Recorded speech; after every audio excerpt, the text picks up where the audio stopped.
Welcome to the programme. I'm Lucy Gray. A man arrested on suspicion of throwing a smoke bomb at Japan's Prime Minister Fumio Kishida has been identified by the authorities as 24-year-old Ryuji Kimura. There are no further details regarding a possible motivation. Mr. Kishida was about to give a speech in support of a local candidate of his ruling party, the LDP. Prime Minister Kishida made a speech at another location later on where he said the incident should not be allowed to disrupt the electoral process. The attack comes ahead of nationwide local elections and by-elections for vacated seats in Japan's lower house. Our correspondent Shaima Khalil in Tokyo has the latest. Very dramatic scenes coming this morning from Wakayama in western Japan. Chaos among the crowd as a young man is being tackled and then pinned to the ground by security personnel, and then a screaming crowd scrambling to leave the scene as a loud explosion is heard and then smoke fills the air. The man is then being taken away from the scene. The Prime Minister is taken to safety. We heard from one witness who said she was among the crowd of about 100 people. She saw something being flown from the back.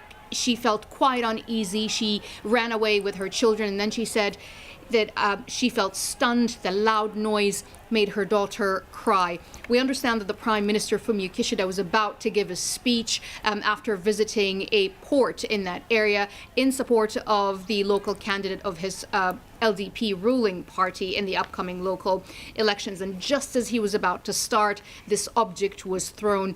He ducked down and he was taken to safety. We have heard from the Prime Minister now. This event was cancelled in that particular venue, but then in another event, he addressed the crowd, appearing, of course, defiant, wanting to send the message that he's unfazed by this, that he won't stop, saying that this shouldn't stop the electoral process, that we're doing something important and that it should not be stopped by this. But it does raise important security questions, doesn't it? Particularly as it comes just a while after the assassination of the former Prime Minister Shinzo Abe. That's right. This comes less than a year after the assassination of the former Prime Minister Shinzo Abe, and there are very uncomfortable parallels being made. First of all, that it happened relatively soon after that high-profile assassination. Remember, these events are very, very rare in Japan. This is one of the safest countries in the world. They have very strict gun laws. But in the assassination, just before Shinzo Abe was assassinated, we could see that assailant standing very close to him before he shot him with a homemade bomb. Today, the young man appeared to be in the middle of the crowd when he threw that object. And so we don't know the motivation yet, but I think this is going to make many, many people uneasy, just about the parallels as well.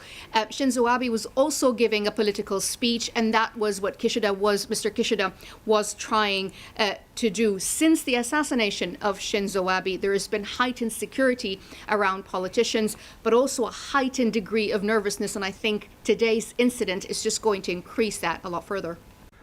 We can speak now to Hugo Dobson, Professor of Japan's International Relations at the University of Sheffield. And let's just pick up with what Shaima was just saying there about the changes brought in, the tightening of security since the assassination of Shinzo Abe. What do you make of the changes that were brought in, and can you tell us a bit more about them? Well, good morning, Lucy. And I think one thing to highlight here is that within Japan, there was a debate in the aftermath of Prime Minister Abe's assassination. The National Police Agency did admit that mistakes were made and a review was instigated. And I think one failure that was identified was that Prime Minister Abe was not evacuated from the scene as quickly as should have been the case. 2 shots were fired. It was the second shot that killed him. And it was that intervening time that proved to be fatal. I think from what I've seen today, we're still trying to piece together the details, that this lesson has been learned in the case of this morning's incident, and that Prime Minister Kishida was removed quickly and effectively from the scene immediately.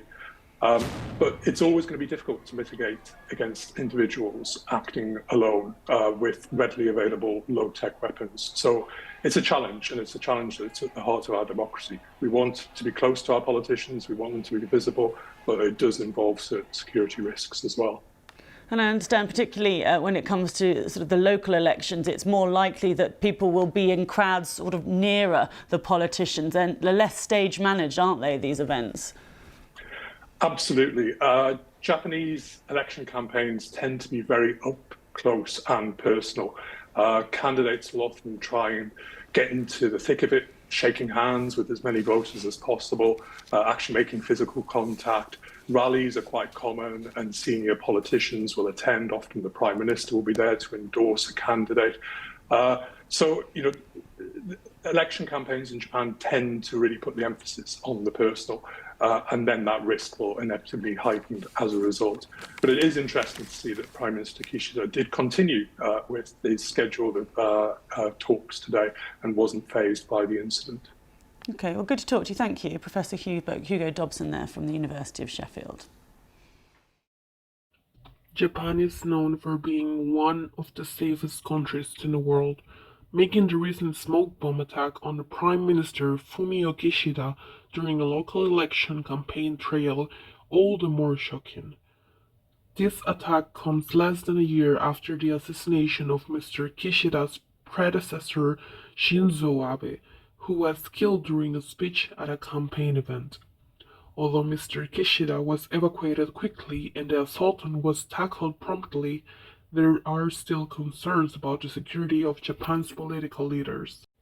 It is unclear what motivated the attack, but questions are being raised about whether the Shinzo Abe assassination could have inspired a copycat event.